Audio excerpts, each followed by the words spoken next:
Assalamualaikum warahmatullahi wabarakatuh. Waalaikumsalam warahmatullahi wabarakatuh. Selamat pagi anak-anak. Pagi, Bu.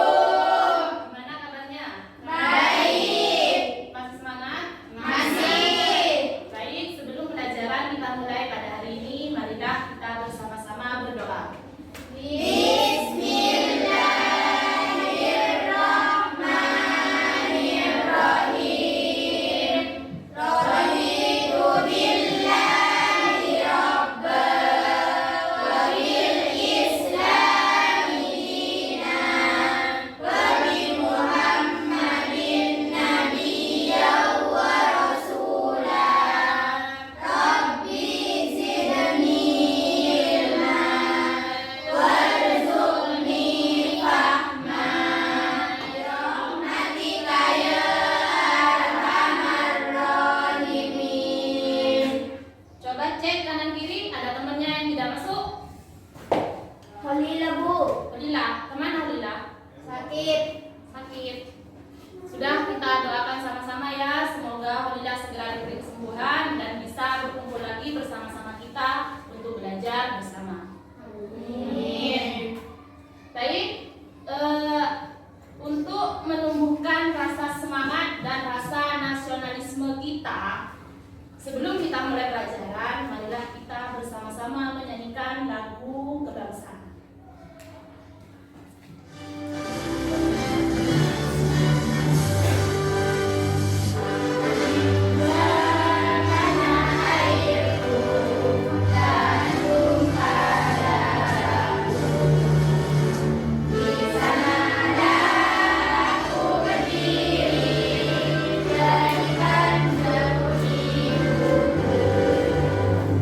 Indonesia bangsaku, bangsa dan tanah air, marilah kita berseru. Indonesia bersayap, Indonesia yang merdeka, merdeka, kita Indonesia Raya. Indonesia yang merdeka, merdeka, tanahku negeriku yang kucinta. Indonesia yang merdeka, merdeka, kita Indonesia Raya. Ada yang bisa mereview pembelajaran kita pada minggu kemarin? Kemarin kita belajar tentang apa? Tentang perilaku terpuji saja. Tentang perilaku terpuji syaja'ah. Syaja'ah itu apa? Masih ingat enggak? Artinya syaja'ah. Artinya berani dalam membela kebenaran. Berani dalam membela Kebenaran. Terus apa lagi? Syaja'ah dibagi menjadi dua, yaitu syaja'ah harbiah dan syaja'ah nafsiyah. Syaja'ah dibagi menjadi dua, ada syaja'ah harbiah dan syaja'ah nafsiyah. Nafsiyah. Kalau kemarin kita belajar tentang perilaku terpuji syaja'ah, maka pada hari ini kita akan belajar tentang salah satu perilaku terpuji, yaitu adalah atau motivasi pagi ini. Syukuri dan hargai hal-hal yang kamu miliki. Jangan pernah menyerah apapun yang terjadi, karena kebahagiaan akan datang setelah lelahmu itu, dan proses tidak akan pernah mengkhianati hasil. Jadi tetap semangat dalam belajar dan menuntut ilmu untuk mencapai apa yang kalian cita-citakan. Tujuan pembelajaran kita pada hari ini, nanti Ibu akan menayangkan video. Nanti silahkan kalian amati. Setelah melihat video yang akan Ibu tampilkan, Ibu harap kalian dapat menguraikan makna induk-induk awak terpuji yang adalah dengan tepat. Setelah itu nanti melalui kegiatan mengamati, Ibu harap kalian dapat menyebutkan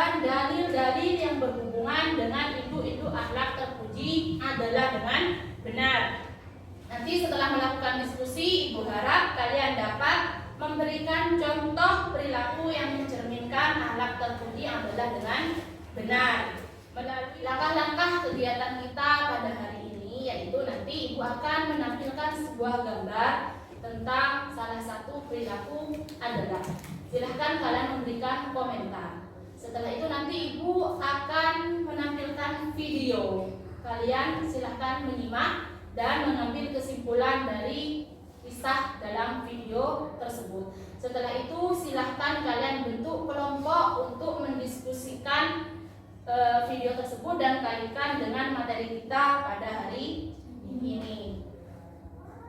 Ibu punya gambar, silahkan kalian amati. Nah, kira-kira ini gambar apa? Sedih. Anak yang sedih. Kenapa sedih?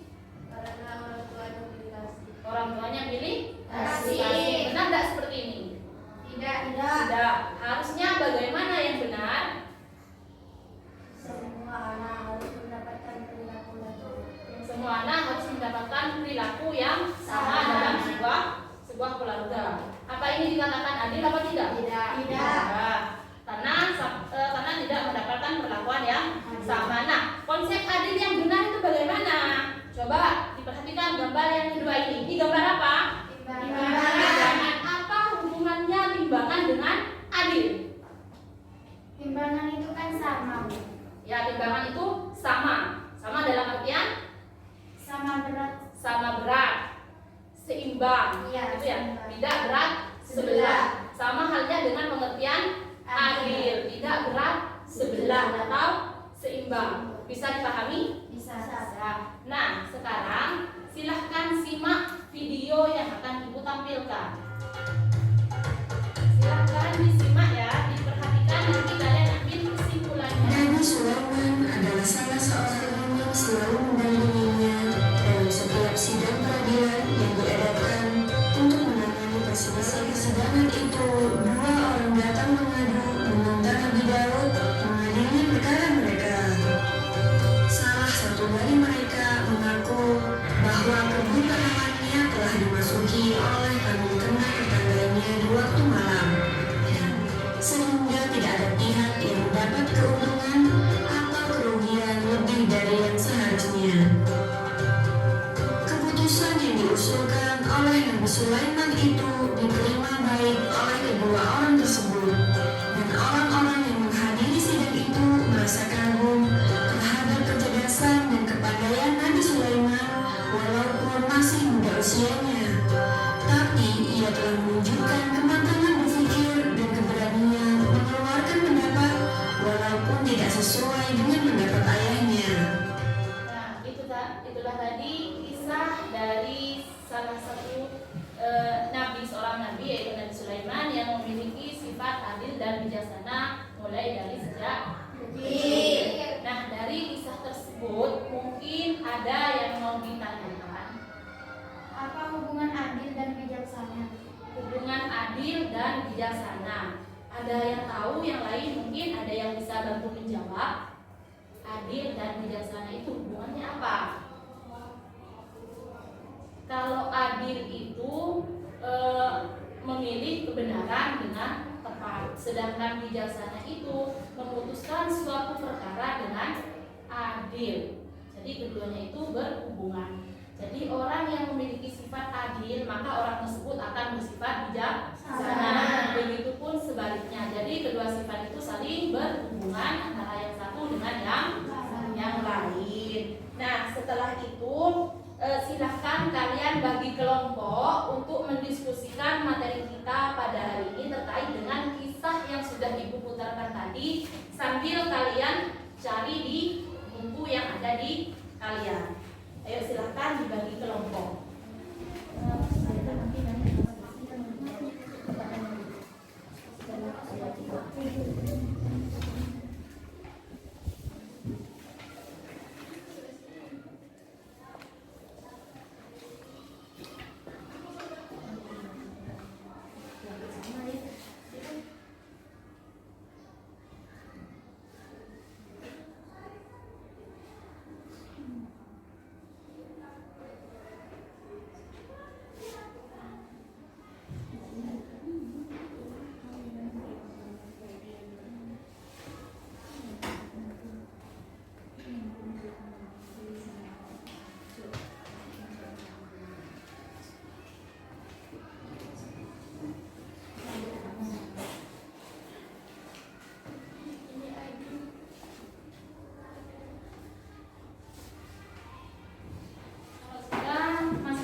teman kalian presentasikan tadi, kira-kira ada yang mau ditanyakan atau memberikan tanggapan? Ada, Bu. Nah, Ketika seorang ayah memberi uang saku yang sama kepada anaknya yang SD dan SMA, apakah itu termasuk adil? Tidak, karena kebutuhan antara anak SD dan SMA itu tidak sama. tidak adil namanya karena kebutuhan antara anak SD dan SMA itu tidak sama. Silakan tepuk tangan itu. Terus untuk kelompok selanjutnya silakan maju ke depan. Yang lain silakan diperhatikan. Terus siapkan pertanyaannya. Kisah tersebut mengajarkan kepada kita untuk selalu berlaku adil. Adil artinya tidak memihak, tidak berat sebelah atau menempatkan sesuatu pada tempatnya. Tanpa itu, kebaikan apapun yang kita bagi dan sampaikan hanya akan masuk ke telinga kiri dan keluar melalui telinga kanan. Karena perilaku adil itu identik dengan konsistensi antara perilaku dan perkataan. Nah, dari kesimpulan yang sudah temannya sampaikan tadi, kira-kira ada yang mau memberikan tanggapan atau ada yang mau bertanya? Sebutkan contoh perilaku adil terhadap diri sendiri. Ayo, Yaitu siap meminta maaf kepada siapapun jika berbuat salah dan siap meminta ampunan kepada Allah jika hati nurani sudah memberitahu kesalahan diri yang telah diperbuat. siap meminta maaf dan juga siap meminta ampun kepada Allah. Terus yang lain? Mengapa kita harus bersikap adil? Agar kita hidup dengan harmonis bersama orang-orang, terhindar dari permasalahan dan konflik. Kita harus bersikap adil agar bisa hidup dengan harmonis dan terhindar dari konflik. Karena yang kita tahu setiap konflik yang terjadi itu merupakan salah satu faktor dari ketidakadilan yang terjadi. Kasih tepuk tangan untuk Desi. Nah, bisa kita simpulkan ya. Kita simpulkan bersama-sama bahwasanya adil itu tidak memihak. Terus selain itu tidak berat sebelah, menempatkan sesuatu pada tempatnya. Terus selain itu sifat adil sangat perlu untuk dimiliki oleh setiap muslim. Kenapa? Karena dengan sifat adil seseorang mampu menempatkan dirinya Dengan sifat adil seseorang mampu menempatkan dirinya sesuai dengan porsinya masing-masing. Selain itu, cara menerapkan perilaku adil dengan cara tidak membeda-bedakan orang lain. Kalau sudah mengerti, Ibu punya tugas untuk kalian kerjakan di sini. Ya, tugas masing-masing. Silahkan kalian kerjakan. Silahkan dibaca petunjuk pengerjaannya. Ibu kasih waktu 5 menit.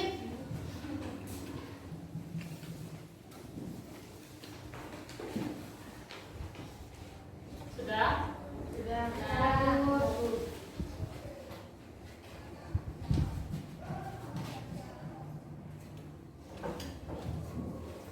Ibu tanya dulu, apa kalian memahami materi kita pada hari ini? Ya, Bu. Hari ini kita belajar tentang apa? Perilaku terpuji adil. Perilaku terpuji adalah atau biasa disebut dengan Adil.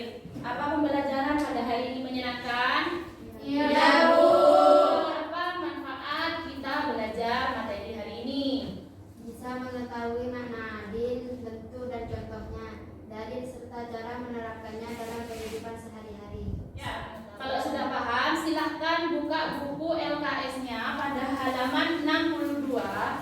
Itu ada tugas untuk kalian bawa pulang. Buat oleh-oleh dijadikan PR ya. Dan pada pertemuan selanjutnya kita akan mempelajari tentang bab 3, yaitu Asmaul Husna. Jadi sambil kalian belajar di rumahnya ya. Ya, Bu. Jadi sebelum kita tutup pembelajaran kita pada hari ini, marilah kita bersama-sama berdoa dengan tujuan agar apa yang kita pelajari pada hari ini bisa bisa bermanfaat. Silahkan berdoa. Bismillah.